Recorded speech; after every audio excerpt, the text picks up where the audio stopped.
Alright, देखिए बच्चों, अब हम बात करने वाले हैं बेसिकली आपकी क्रॉनिक गाउट की, क्योंकि आपके एग्जामिनेशन में बेसिकली या तो एक्यूट गाउट में आपका कॉल्चिसिन का मैकेनिज्म पूछेगा या क्रॉनिक गाउट किट में आपका एल्लोप्यूरोनॉल या प्रोबेनिसिड का मैकेनिज्म ऑफ एक्शन पूछेगा। तो क्रॉनिक गाउट किन चीजों को लेके एक्यूट गाउट से डिफर करता है, number one. Number two, chronic gout में बेसिकली आप जो ट्रीटमेंट अप्रोच रखते हैं वो क्या रखते हैं।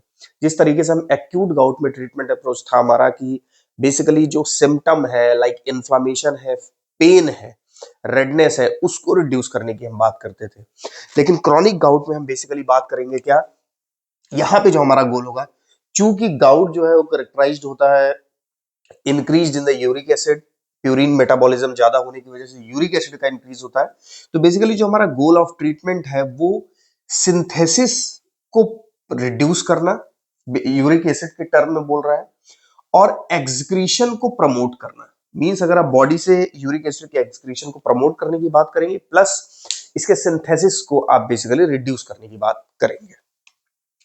तो देखिए होता क्या है, क्रॉनिक गाउट की अगर हम फिजियोलॉजी को समझें तो ये बेसिकली लाइक एक्यूट गाउट हमारा सडन ऑनसेट होता है, लेकिन क्रॉनिक गाउट हमारा ग्रेजुअल, धीरे धीरे ये कंटिन्यूअस आपका ओवर द ईयर होता है। तो आपका ये क्या है, gradual development over the year में हम बात करते हैं क्रॉनिक गाउट में, राइट। जबकि एक्यूट गाउट में हम सडन बात करते हैं।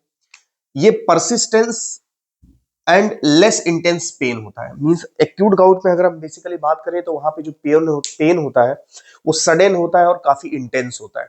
जबकि क्रॉनिक गाउट में परसिस्टेंट पेन तो होगा, लेकिन ओवर द पीरियड लंबे समय तक वो पेन थोड़ा सा कम होगा एंड उतनी इंटेंसिटी उसकी नहीं होगी, जस्ट लाइक एक्यूट पेन।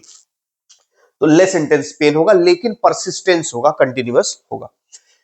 अच्छा, एक्यूट गाउट में बेसिकली हमारा जो जॉइंट इन्वॉल्व हो रहे हैं वो कई बार सिंगल जॉइंट इन्वॉल्व होते हैं, लेकिन जब क्रॉनिक गाउट में हम बात करते हैं तो हमारे मल्टीपल जॉइंट्स बेसिकली इन्वॉल्व हो जाते हैं क्रॉनिक गाउट में। तो मल्टीपल जॉइंट्स में आपका डिफॉर्मिटीज होगी इन द क्रॉनिक गाउट। तो ये जस्ट एक क्रॉनिक गाउट में बेसिकली क्या हो रहा है, goal of the treatment. Chronic gout में हम जानते हैं कि हमने बोला था कि लाइक आपकी जो सॉफ्ट टिश्यूज है वहां पे भी यूरिक एसिड के पाउच लाइक एक बन जाता है, उसको हम बोलते हैं टॉफाई, राइट। तो टॉफाई भी क्रॉनिक गाउट का ही फीचर है। तो देखिए जैसा कि गोल ऑफ द ट्रीटमेंट है कि आप सिंथेसिस को यूरिक एसिड के कम करिए एंड एक्सक्रीशन को प्रमोट करिए। तो जो यहाँ से सबसे इंपॉर्टेंट ड्रग आपकी निकलती है वो निकलती है एल्लोप्यूरोनॉल, राइट। एल्लोप्यूरोनॉल का मैकेनिज्म ऑफ एक्शन अगर हम देखते हैं, देखिए ये है आपका एल्लोप्यूरोनॉल। इसके मैकेनिज्म ऑफ एक्शन में सबसे पहले आपको समझना होगा कि एल्लोप्यूरोनॉल जब आप लेते हो तो बेसिकली वो बॉडी के अंदर ऑक्सीप्यूरिनॉल में कन्वर्ट होती है। Oxypurinol is a active form of allopurinol. तो सबसे पहले आपने एल्लोप्यूरिनॉल लिया और वो ऑक्सीप्यूरिनॉल में कन्वर्ट हो गई, जिसको हम एलोजेंथिन भी बोलते हैं। Oxypurinol is also called as alloxanthine and oxypurinol is a active form of allopurinol. Allopurinol also have capability to inhibit the xanthine oxidase enzyme and oxypurinol के अंदर भी xanthine oxidase को inhibit करने की कैपेबिलिटी होती है।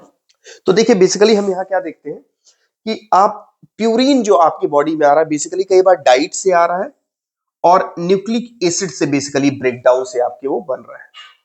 तो या न्यूक्लिक एसिड बनने में वो यूटिलाइज होता है।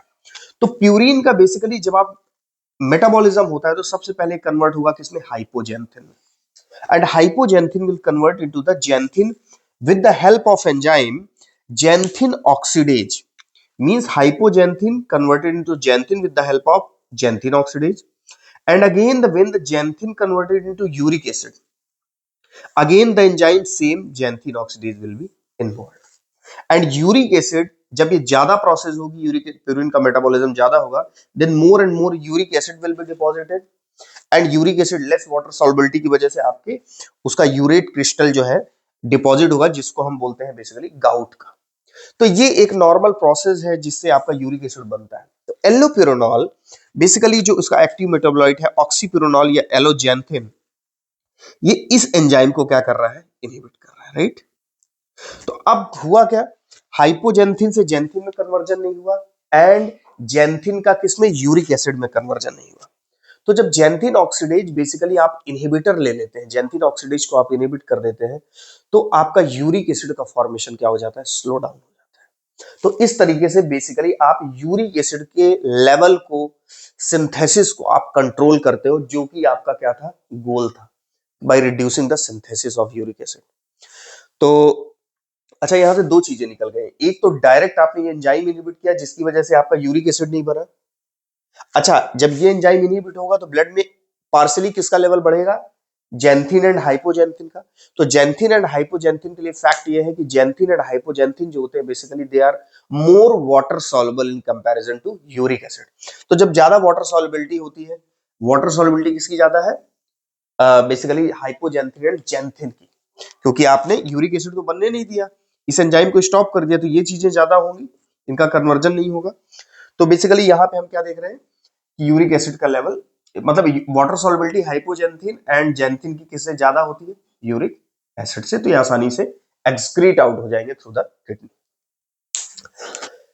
सेकंड ड्रग हमारी है, आपके एग्जामिनेशन में आती है, प्रोबेनिसिड। तो ये यूरिकोसूरिक ड्रग है, बेसिकली ये यूरिक एसिड के एक्सक्रीशन को प्रमोट करती है। तो ये जस्ट आपका एक बाउमन कैप्सूल नेफ्रॉन का पार्ट है, और ये इसका पीसीटी वाला पार्ट है, प्रॉक्सिमल कन्वोल्यूटेड ट्यूब्यूल। ये इसकी इपिथेलियल सेल है, पीसीटी की सेल है, एंड ये ब्लड कंपार्टमेंट दिखाया गया, वेस्कुलर कंपार्टमेंट। तो बेसिकली हमको पता है कि जो चीजें आपके ग्लोमेरुलस फिल्ट्रेट से बेसिकली इधर से आती है, वो कई बार बॉडी उनको रीएब्जॉर्ब कर लेता है, और रीएब्जॉर्ब का मतलब होता है कि वो चीज ल्यूमेन से निकल के बेसिकली कहां आ जाती है, दोबारा से इन द ब्लड। तो बेसिकली यूरिक एसिड के साथ यही होता है, यूरिक एसिड के रीएब्जॉर्प्शन के लिए एक स्पेशल ट्रांसपोर्टर होता है जिसका नाम होता है यूरेट 1, यूरिक एसिड ट्रांसपोर्टर 1।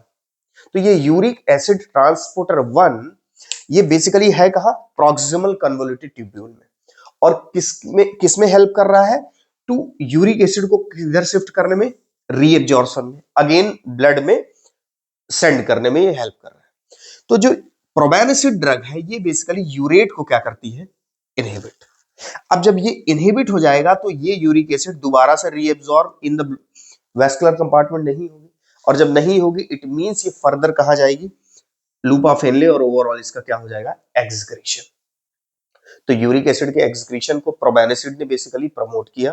प्रोबेनिसिड एक यूरिकोसूरिक एक्शन है, यूरिकोसूरिक मींस यूरिक एसिड को आपको बेसिकली यूरिन के थ्रू आपने एक्सक्रीट आउट करने की प्रोसेस को बढ़ा दिया।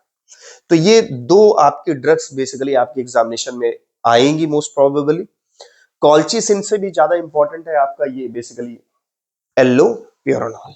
तो एल्लोप्यूरोनॉल एंड प्रोबेनिसिड क्रॉनिक गाउट में बेसिकली हम यूज करते हैं, और जबकि NSAID basically corticosteroid and colchicine वो हम एक्यूट गाउट में यूज करते हैं। तो इस तरीके से हमारा गोल ऑफ ट्रीटमेंट भी डिफर करता है। तो आप एग्जामिनेशन में जिस तरीके का क्वेश्चन आता है उस हिसाब से आप अटेम्प्ट कर लेंगे। So this is all about the chronic gout and there management treatment. Thank you very much.